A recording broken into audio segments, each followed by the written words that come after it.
Let me ask you something. Have you ever woken up in the middle of the night?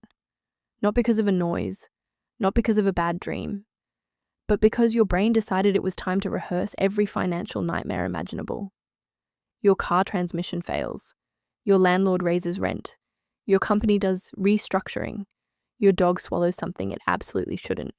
And suddenly it's 3:17 a.m. and you're calculating how many organs you technically need to survive.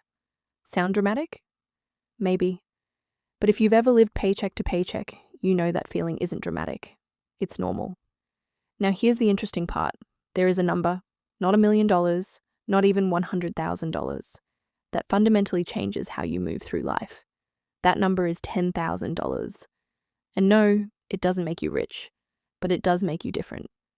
My name is Palik Invests, and I spend an unhealthy amount of time studying the intersection of money and human behavior, because money doesn't just change your bank balance, it changes your identity.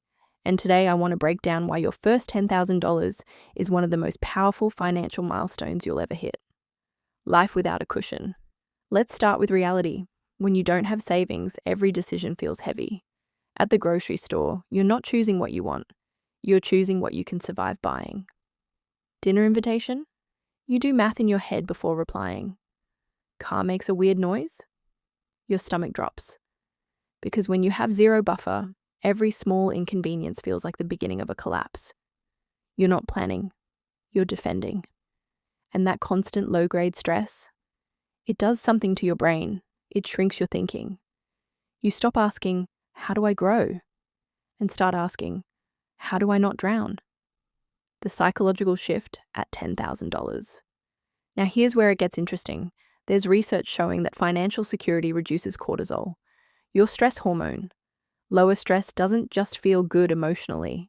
It improves sleep, decision-making, and long-term planning. When you see 5 figures in your account for the first time, something subtle happens. You breathe differently. You don't necessarily spend more. You don't suddenly buy watches or book first-class flights. You just relax. That check engine light? Annoying, not catastrophic. Unexpected $1,200 bill? Inconvenient, not life-altering. And that shift from panic to inconvenience is everything. It changes your relationship with risk. When you have no savings, risk feels lethal. New job opportunity. What if it doesn't work? Move to a new city. What if I can't afford it? Ask for a raise? What if they fire me? But when you have $10,000 sitting quietly in the background, those same risks feel survivable. You don't become reckless, you become strategic. You're more willing to take a certification course, start a small side project, negotiate salary, walk away from toxic environments. Not because you're rich, but because you're not desperate. And desperation is expensive. The identity shift. Here's something most people miss. The hardest part about saving $10,000 isn't the math, it's the identity. Most people treat saving like a temporary sprint. They restrict everything, save aggressively for 2 months, burn out, go back to normal. But the people who actually hit $10,000, they stop thinking, I'm trying to save, and start thinking, I'm someone who saves. That shift is permanent. Saving your first $1,000 feels brutal. Saving your fifth feels easier. By the time you're pushing toward $10,000, the behavior is automatic. You've rewired yourself, and that identity is more valuable than the cash. The math behind why $10,000 works.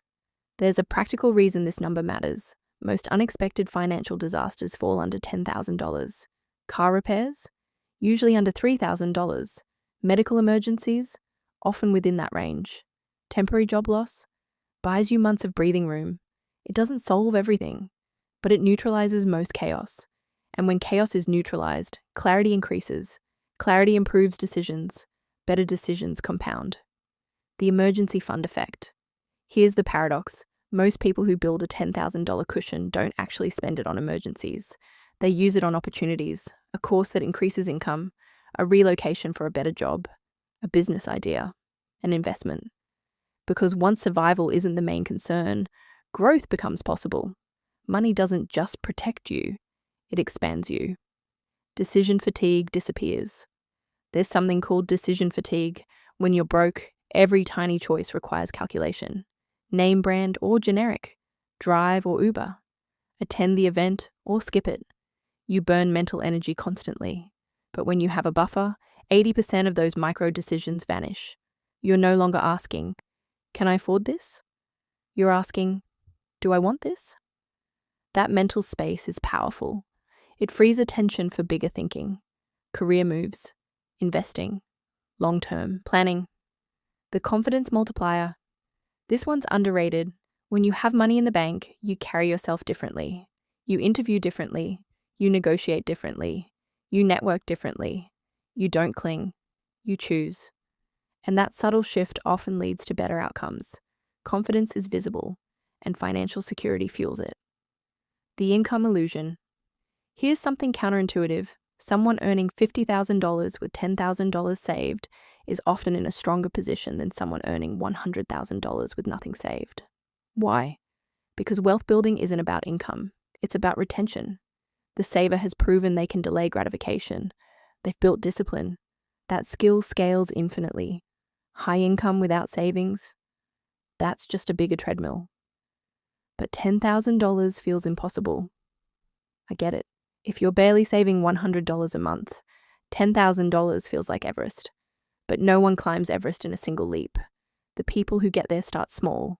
$25, $50, $100.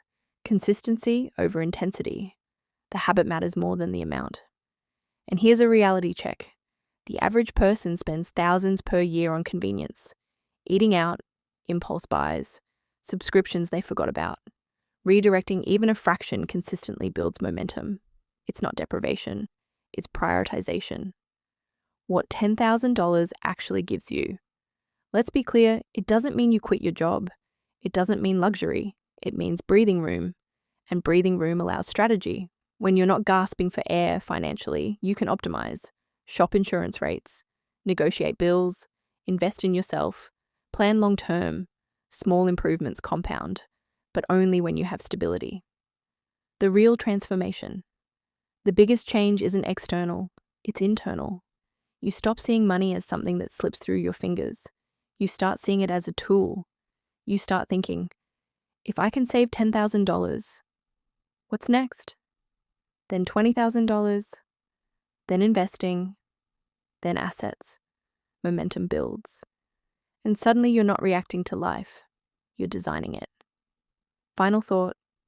Your first $10,000 won't make headlines.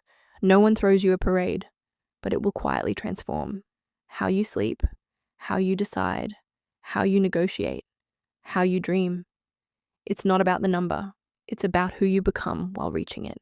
Start small, stay consistent, build the identity first. The money will follow. And once you experience that shift from panic to peace, you'll never want to go back.